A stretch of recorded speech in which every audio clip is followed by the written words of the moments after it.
기도함나이다. 아멘. 자, 오늘도 좋은 날입니다. 계속 우리 복음의 제사장으로서 우리가 알아야 할 내용에 대한 말씀을 연이어서 나누겠습니다. 특별히 교회 안에는 인도하는 인도자의 직분이 있다. 그래서 인도자의 직분에 대한 그런 말씀을 하는데, 성경에서 그 인도자들은 특별히 초대교회의 사도와 장로였다. 그래서 사도는 지금으로 말하면, 쉽게 말하면 선교사 같은 겁니다. 그냥 각 지역에 나가 하나님의 부르심을 받아 나가서 이제 하나님의 교회를 세워 나가는 겁니다. 주로 그런 일을 하고, 이제 성경에서 나오는 이 장로는 한 교회가 세워지면 그 교회를 이끌어가는, 지금으로 말하면 뭐 담임 목사 같은 거죠, 사실. 그런, 우리는 성경에 있는 그러한 내용들을 해서 이제는 우리 교단 있죠. 교단의 헌법, 총회 헌법이 있는데, 헌법에 그런 이렇게 규정 같은 게 나름대로, 뭐 헌법은 이제는 이 시대에 맞게 이렇게 정리해 놓은 거지만, 일단은 성경 말씀 안에는 이 사도와 이 장로란 그런 직분이 인도하는 직분들이었고, 뭐 장로가 한 분 있는 게 아니라 많이, 우리 또 교육자들이 많잖아요. 또 이제는 거기에 또 성도님을 대표해서 우리 장로님들이 세워졌는데, 어쩌든지 그런 인도자 직분이 있다는 것을 우리가 분명히 알아야 됩니다.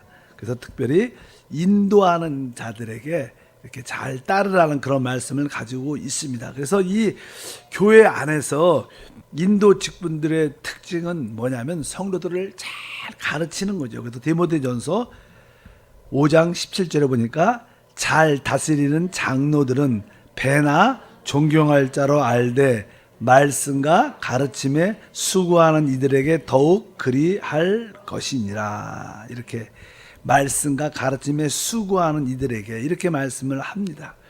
특별히 이 말씀을 통해서 이렇게 장로교회는 말씀을 전하는, 또 이렇게 목사와 또 행정을 담당하는 장로, 이렇게 막 이렇게 나눠줘서 이런 말씀을 갖고 장로교회가 이렇게 시작되는 그런 이야기가 우리가 알 수 있습니다. 어쩌든지 특별히 교회 인도자들은 하나님 말씀과 가르침에 수고해야 된다. 그래서 이런 인도자들은 하나님의 양무리를 진짜 오늘 말씀에 있는 것처럼 감독하고, 또 잘 자기 뜻대로 주관하지 않고 본이 되는 그러한 사역.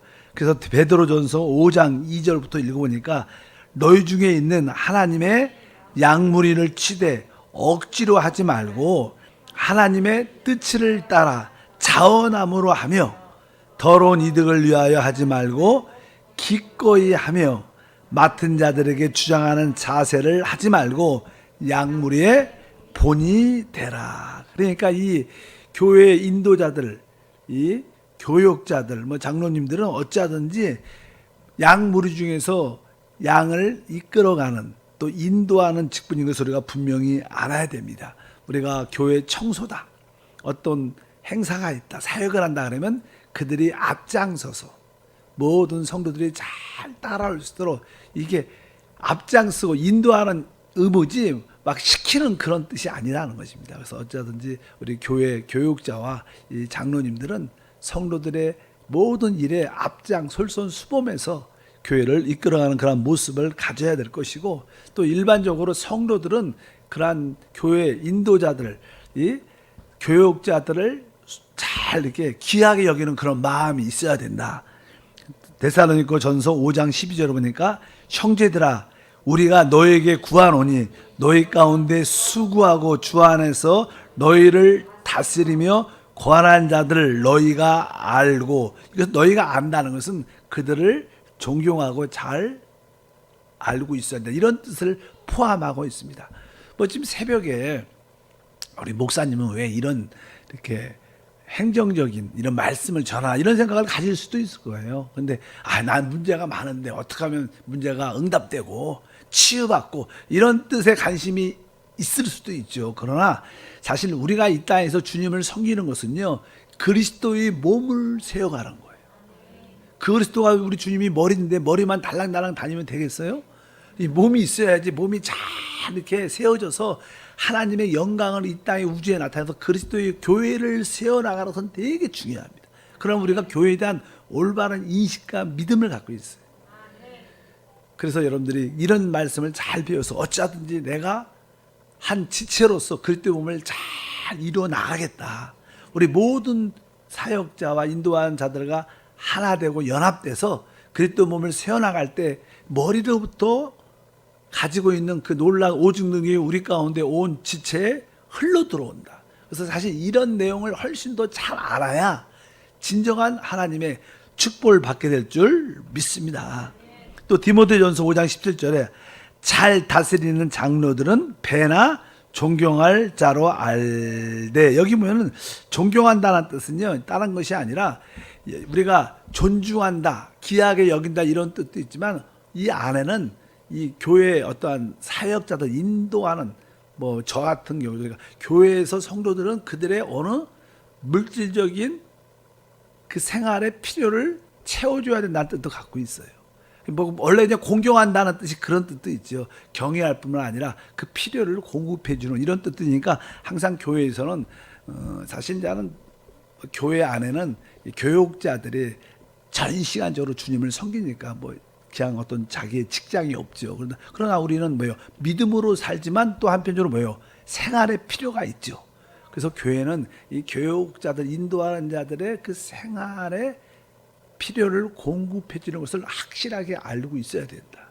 뭐 저도 나는 선교사를 나는 오래 했죠. 오래 하면서 이제 저야 뭐냐 선교사였으니까 여의도 순복음교회 그 당시 우리 조영기 목사님의 파송을 받고 조영기 목사님 같은 분은 사도 같은 분이죠. 그리고 저는 선교사니까 이렇게 그때 나름대로 그 나는 여의도 순복음교회에서 이제 기본적인 선교비를 이렇게 지원해 주지만 앞으로 이제 성도들이 생기고 세워지고 또 이제 그들을 가르치고 교회를 세워나갈 때 그 한국 교회는 기본적인 교회 역사가 기니까 당연하게 교회에서 목사님들이나 전도사님들이나 기본적인 어떤 사례나 그런 것들을 기본적으로 하는 게 그냥 정해져 있으니까 별로 성도들도 그런데 신경 안 쓰죠. 그러나 그냥 처음 교회를 세워나갈 때는 성도들한테 그런 것을 잘 가르치고 올바로 섬길 수 있도록 그런 것을 가르치기 되게 중요합니다. 그래서 어떤 선교사님들은 아유 나는 복음만 전하면 되지 그래갖고 어떻게 보면 성도들한테 뭐지가 어떤 생활의 필요를 하나도 안 받고 사역하는 사람들이 있어요. 그래서 그것이 그럴듯하게 보이지만 그게 좋은 게 아니다. 내가 그렇게 말을 많이 했습니다. 이제 오수왕 선교사도 그렇고 내가 그 당시 뭐 저도 이제 어느 정도 사역을 그 당시 쭉 하면서 한 3, 4년 돼갖고 성도들이 이렇게 많이 구원받고 은혜 받고 그리스도를 세워가고 또 나름대로 이제 11조나 하나님께 교회를 세워나고 선교하는데 성도들이 헌금을 하니까 이제 3년 4년쯤 돼갖고 제가 거기 집사를 세웠죠. 집사를 세워서 집사를 불러서 얘기해서 이제 그동안 3, 4년 동안 내가 아무것도 그냥 받지 않고 더 교회에 헌금하면 사역을 했지만 이제는 조금이라도 이 집사들 교회를 섬기는 자들은 담임 선교사한테 기본적인 아니라 조금이라도 그 사역비를 줘야 된다. 여러분 그걸 배워야 된다. 보통 그냥 선교사 하면 그냥 교회들이 열악하니까 그런 생각을 잘 안 합니다. 그러나 그런 훈련을 막 시켰어요. 그러다 보니까 이제는 다시 현지인 사역자가 나와도 그들의 생활에 도와줘야 되고 또 그러한 믿음으로 이렇게 또 믿음의 기업도 그냥 실업이죠. 그쪽도 만들면서 그래서 교회가 더 크게 부흥도 되고 재정적으로 안정도 되고 그래서 선교지 교회들이 대부분 자립하는 교회들이 별로 없어요. 왜? 아프리카도 나는 선교가 오래됐습니다. 미국이나 특별히 영국에서 많은 그 선교사들이 파송돼 갖고 아프리카 지금도 그냥 TV 보면 늘 이렇게 아프리카 어렵고 근데 아프리카 생각보다 선교의 역사도 길고 그 다음에 교회들도 진짜 많아요. 근데 자립하는 교회는 별로 없어요. 왜? 그냥 늘 받기만 해서. 항상 이 교회가 커지려면요, 받는 게 중요한 게 아니라 주는 교회가 돼요, 주는 교회. 그래서 그냥 그 당시 제가 그런 선교의 역사를 많이 공부하면서 나는 앞으로 선교사가 되면 절대로 자립하는 교회를 만들겠다. 그래서 뭐 현진 교회 열악하니까 자립하는 교회가 많지 않겠지만, 그래서 제가 담당하는 교회는 좀 자립해야겠다. 그래서 칭케트 교회는 자립을 되게 빨리 했죠. 성도들의 헌금으로 빨리 운영하고, 또 거기서 나는 여유가 있으면 또 교회를 세워서 현진 살절 돕고, 뭐 제가 사역할 때 그렇게 많이 해서 제가 나오면서도 그 당시 이제 하는 것은 오수환 선교사, 노 선교사한테도 그렇게 말을 했죠. 집사님들 다 모아놓고 어느 정도라도 생활의 필요를 받아야 된다. 뭐 그것이 큰 액수가 아니라도 그래야 성도들이 그런 것을 배워야 된다. 왜? 오늘 말씀에 그런 얘기가 있죠. 그러니까 잘 다스리는 장로들은 배나 존경할 자로 알되, 이렇게 존경한다는 뜻은 그들의 생활도 어떻게 필요를 채워주는 것도 중요하다. 목사님 믿음이요, 믿음으로 사셔야지. 이렇게 그건 또 하나의 별개의 문제인 것을 알아야 된다. 이래야지 교회가 안정되고 앞으로 더 큰 일을 해낼 수 있는. 또 사실 교회가 재정적으로 넘친다는 뜻은 이런 뜻도 있어요. 성도들이 그만큼 뭘 받았다는 거예요? 복을 받았다는 거예요. 헌금과 성교헌금 누가 내요? 성도가 내죠. 그러니까 여러분들이 복을 그만큼 받기 때문에 또 재정이 넘치는 겁니다.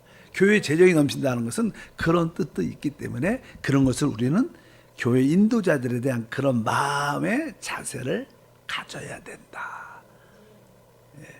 그래서 이제 장로 교단과 순복음 교단의 차이들이 많이 있지만, 또 어떤 이렇게 우리 현재에서 어떤 장로님들은 아주 교육자들이 어떤 이렇게 생활의 필요를 이렇게 만약에 좀 더 이렇게 주자 이렇게 결정을 하면 되게 안 그런 장로님들 훨씬 많지만, 제가 이제 선교사 했을 때 어떤 장로님들은 그것을 되게 반대하는 사람들이었어요. 일반적으로 교육자들 이렇게 사례비가 되게 작습니다.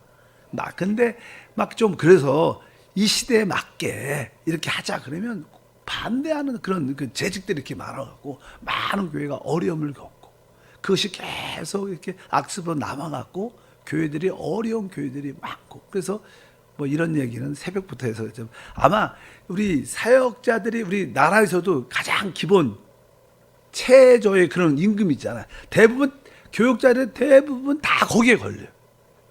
뭐라 그러더라? 최저 임금에 미달이야, 미달. 많은 교회들의 사역자들이. 그래서 저는 제가 만약에 하나님이 교회를 이렇게 재정적으로 여유를 주면 이렇게 선교사뿐만 아니라 이 교육자들에게 지금 이렇게 사례를 많이 해서 많이 한다는 뜻이 아니라 부족하지 않도록 하자. 이게 제 꿈인데 아직까지 이루어지지 않아서 어찌하든지 그런 기도를 우리가 해야 되고 이해도 해야 되고, 여러분들이 또 그렇게 존경하는 그런 마음도 갖는 것이 중요하다. 이런 것을 한 번쯤은 그냥 들어볼 만합니다. 여러분들은 그냥 교육자 입장이 아니니까, 성도 입장이니까 잘 모르죠. 그런 내용에 대해서. 어쩌든지 그런 내용이 있습니다. 그래서 그것이 사실 아름다운 질서의 모습도 포함되어 있다. 그래서 교회 안에는 어떠한 인도자의 직분이 있다는 것을 기억해야 돼요. 특별히 초대교회는 사도와 장로들이었다, 이렇게 말씀을 하고요. 그러면 이제 그 초대교회에서 우리가 베드로와 사도행전에 나오죠. 사도 바울, 특별히 이제 베드로는 신약 안에서 유대인들을 구원하는 사도의 인도의 직분자였고, 또 나중에 하나님이 바울을 선택하는데, 바울은 바로 신약 안에서 이방인들을 구원으로 인도하는 사도 직분의 최고자였다. 이것을 우리가 알아야 됩니다. 그래서 여기 갈라디아서 2장 7절에 그런 표현이 있어요. 갈라디아서 2장 7절에 도리어 그들은 내가 무할레자에게 복음을 전함을 맡은 것이 베드로가 할레자에게 맡음을 같은 것을 보았고, 그러니까 내가 무할레자, 이방인이죠. 그러니까 사도 바울은 나는 이방인들에게 신약의 복음을 전하는 자로 세워졌고, 또 베드로는 특별히 유대인을 중심으로 복음을 전하는 자로 하나님이 인도자로 세웠다. 이런 뜻으로 여기 설명을 합니다. 그런데 사실 신약 안에서, 신약이죠. 신약시대. 신약 안에서 인도자의 직분, 인도자의 직분은 사람이나 그 당시 베드로, 바울, 사람 자체에 있는 것보다는 바로 하나님의 신약의 복음의 내용에 있는 것을 알아야 돼요. 신약의 가르침, 사도의 가르침에 있습니다. 그러니까 한 나라가 이제 어떠한 인도자가 있죠. 보통 우리는 뭐 대통령이라 그러죠. 이 땅에 한 행정부의 수장이 대통령입니다. 근데 대통령이 우리 국민을 이끌어가는 인도자의 수장이지만 사실 대통령 그 인격이나 대통령 어떤 사람이란 자체의 초점이 있지 않아요. 뭐에? 대한민국 헌법에 있는 거예요. 헌법에 있는 거. 그게 사실 민주국가죠. 민주국가는 대통령에 달려있는 게 아니에요. 사람에 달려있는 게 아니라 뭐요? 헌법을 수호하는 겁니다. 헌법이 최고의 권위죠. 마찬가지로 신약 안에서도의 사역도 뭐 베드로가 아주 능력 있고 또 사도 바울이 아주 말씀에 뭐 그럴지라도 하나님의 신약의 가르침, 그것이 헌법이에요. 그러니까 우리는 신약 사역의 내용을 잘 가르치는 게 중요해요. 그것이 기준이 되고 그거에 능통하고 그 가르침에 행하는 그런 자가 인도자가 되는 것이지, 뭐 사람이 그 사람 자체를 믿는 게 아니죠. 사람은 다 이렇게 타락성이 있고 또 아무리 좋은 사람도 결국 잘못될 수 있는 가능성이 있기 때문에 우리는 바로 대한민국 또 미국도 마찬가지지만 모든 나라들이 헌법이 최고의 권위인 것처럼 바로 참된 인도자는 헌법인 거죠. 우리의 천국 헌법도 그것은 뭐예요? 신약입니다. 신약의 가르침이 최고의 천국 헌법이다. 그래서 우리는 그런 또 그 말씀을 가르친다. 그래서 그냥 사도와 장로들은 가르침의 핵심이 바로 그 신약의 가르침 안에 중점을 두고 사람 자체보다 뭐예요? 신약의 가르침이 최고의 인도자다. 이런 거에 대한 인식도 있어야 돼. 그래서 맹목적으로 사람을 막 따라간다. 그런 사람을 막 따라간다. 그럼 그 사람이 교주라 그래, 교주. 그래서 우리 이단에 뭐라 그래? 우리가 뭐라 불러요? 교주. 그건 뭐예요? 맹목적으로 그 사람을 따라가는 거예요. 우리는 사람을 따라가는 게 아니에요. 우리는 뭐예요? 신약의 말씀을 따라가는 거예요. 그것을 정확하게 우리 교회 안에서 인식해야 될 것이다. 이렇게 말씀을 드리고 있습니다. 그래서 특별히 성경의 신약에서의 인도 직분의 중요한 것은, 그래서 사도 바울도 교회 안에는 그 신약의 가르침이 있어야 된다. 새 언약이죠. 새 언약. 하나님이 우리에게 새 언약을 그분의 살과 피로 우리에게 세워주셨는데 새 언약, 신약이죠. 새 언약의 가르침이 되게 중요하다. 그래서 여러분들이 교회의 그 최고의 권위는 바로 하나님 말씀이구나. 이것을 이해해야 될 줄 믿습니다. 그래서 신약의 가르침에서 말고 다른 것을 가르치면 우리는 그것을 어떻게 거부할 수 있고 그것을 받아들이지 않아야 된다. 그래서 사도 바울은 디모데전서 1장 3절과 4절에 이렇게 말하죠. 내가 마게도냐라 갈 때 너희를 권하여 에베소에 머물라 한 것은 어떤 사람들을 명하여 다른 교훈을 가르치지 말며. 그러니까 다른 교훈, 그러니까 신약에서 핵심적인 하나님의 경륜에 대한 가르침을 줘야 되는데 다른 가르침을 주는 것은 합당치 않다. 그런 것을 우리가 구별할 수 있어야 된다. 그래서 요한 2서 1장 9절에 봐도 지나쳐 그리스도의 교훈 안에 거하지 아니하는 자는 다 하나님을 모시지 못하되 그 교훈 안에 거하는 그 사람들은 아버지와 아들을 모시느니라. 그러면서 우리가 신약의 가르침, 즉 사도의 가르침, 신약의 말씀을 우리가 딱 붙잡고 그 안에 있는 가르침을 가져야 된다. 그래서 많은 분들은 이게 영적인 실제를 잘 모르는 분들은 구약적인 이야기를 많이 해서 성도들을 이렇게 구약적인 율법을 통해서 조금 이렇게 억압하고 누르고 겁을 주는 그러한 교회들도 있죠. 이제 보니까 그냥 구약적인 말씀을 강하게 전할 수 있죠. 구약은 좀 항상 심판에 대한 메시지도 많고 엄격하죠. 법이니까, 율법적인 거니까. 그러니까 성도들에게 보면 이렇게 두려움과 무서움, 복종적이게 되기만. 뭐 사실 참된 복은 우리가 자유하고 자유 안에서 기쁨으로 복종하는 거죠. 순종하는 거죠. 그러나 율법은 강압적이니까 제가 이제 구약의 말씀을 잘 정확하게 전하는 목사님 하나 계신데 그 교회를 한번 가보면 얼마나 군대 같은지 그 성도들이 군기가 확실하게 잡혀 있는 거예요. 우리 한세교회는 뭐 군기가 별로 없죠. 없어. 자유하죠. 자유. 아닌가? 잘 모르겠어요. 어쩌든지 구약의 가르침보다 우리의 참된 우리의 영적인 최고의 권위는 신약, 새 언약이다. 그것을 갖고 또 그 말씀에 지나쳐 나가면 우리는 그것을 받아들여서는 안 되고 그것을 거부할 수 있는 분별력도 우리 가운데 있어야 될 줄 믿습니다. 사람에게 초점이 아니라 뭐요? 하나님의 권위인 하나님 신약 가르침에 초점이 있다. 이것을 우리가 기본적으로 알아야 됩니다. 이제는 교회 안에는 많은 우리가 교육자들 있죠. 교육자들, 뭐 인도자들이 많죠. 성사님도 우리 몇 분 계시고. 근데 거기에 이제 책임 인도자. 뭐 교회에서는 뭐 담임 목사라고 이 시대에서 말할 때. 그래서 교회에 많은 교육자였지만 거기에는 또 대표 권위로 담임 목사처럼 대표 권위가 있다는 것을 우리가 인도해야 됩니다. 왜냐하면 그들이 사도 겸 장로들로서 대표 권위 자리였어요. 거기도 그냥 그 당시에도 많은 사역자가 뭐 아볼로, 뭐 디모데, 신라 많은 사역자들이 되게 많이 나와요. 근데 거기 대표 권위가 있었는데 우리가 보통 그냥 이방인 지역을 위해서는 특별히 사도 바울이었고 유대인을 위해서는 이제 베드로였고 나중에 야고보가 되지만 어쩌든지 이것은 다른 것이 아니라 바로 그 대표 권위를 통해서 교회를 잘 세워나가기 위해서 있는 것이다. 영적인 질서를 세우기 위해서 있는 줄 믿습니다. 사도 바울은 거기에 대해서 이렇게 13장 고린도 후서 10절에 말합니다. 그러므로 내가 떠나 있을 때 이렇게 쓰는 것은 대면할 때 주께서 너희를 넘어뜨리지 하지 아니하고 세우려 하여 내게 주신 그 권한을 따라 엄하지 않게 하려 함이라. 이렇게 사도 바울에 주신 권한, 사도의 대표 권위가 있었죠. 모든 세워진 교회에 대해서. 그런데 이것은 내가 이러한 권위를 갖는 것은 교회를 자꾸만 이렇게 무너뜨리고 이런 것이 아니라 결국 교회를 더 잘 어떻게 해요? 세우려 하는 것이다. 우리가 어떠한 대표 권위로서 책임을 갖고 있다면 이것은 어떤 문제를 일으키기 위한 것이 아니라 진짜 교회를 더 은혜 가운데 잘 그리스도의 몸을 세워나가기 위해서 이러한 직분이 있는 것을 우리가 분명히 알아야 될 줄 믿습니다.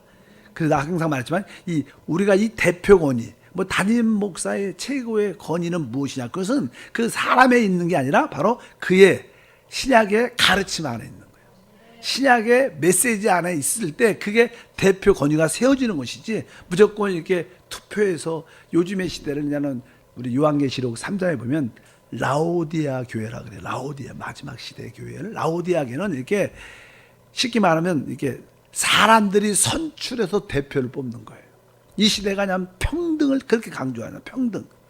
모든 뭐 성평등, 무슨 평등, 뭐 학교에서도 자녀들에게 교육받을 분 평등을 그렇게 많이 하는데 그래서 지금 시대는 이게 일반적인 사람들의 그 평등을 강조하니까 모든 것을 인간의 생각으로 투표해서 뽑는, 담임 목사도 투표해서 모든 것을 투표해 갖고 의견이 많은. 그래서 이 마지막 시대는 교회가 너무 성도들의 의견이 많은, 이게 그냥 라오디아 교회의 특징이죠.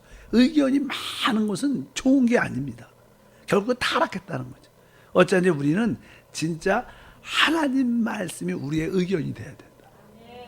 그 담임 목사도 항상 그 인도자들이 세워지는 중요한 것은 그 새 언약의 가르침 안에 있다. 이렇게 말씀을 전할 수 있어요. 고린도전서 4장 17절 한 절만 더 보면 이로 말미암아 내가 주 안에서 내 사랑하고 신실한 아들 디모데를 너희에게 보내었노니 그가 너희로 하여금 그리스도 예수 안에서 나의 행사 곧 내가 각 교회에서 가르치는 것을 생각나게 하리라. 여기 보니까 나는 디모데를 교회 사역자로 담임으로 보내는데 이제 그 보낼 때 디모데가 앞으로 가르칠 텐데 너희를 그것이 내가 각 교회에서 가르친 것이 생각날 것이다. 그러니까 같은 것을 가르친다. 디모데도 잘 배워서 그냥 디모데가 바울이 세운 교회를 가서 담임을 할 때 하나님 말씀을 신약을 가르칠 때 바로 바울이 이런 걸 가르쳤는데 이렇게 우리에게 사도의 가르침을 줬는데 그러니까 이 담임 목사도 바로 그 가르침에 신약의 가르침에 대한 인식을 확실히 있어야 될 줄 믿습니다.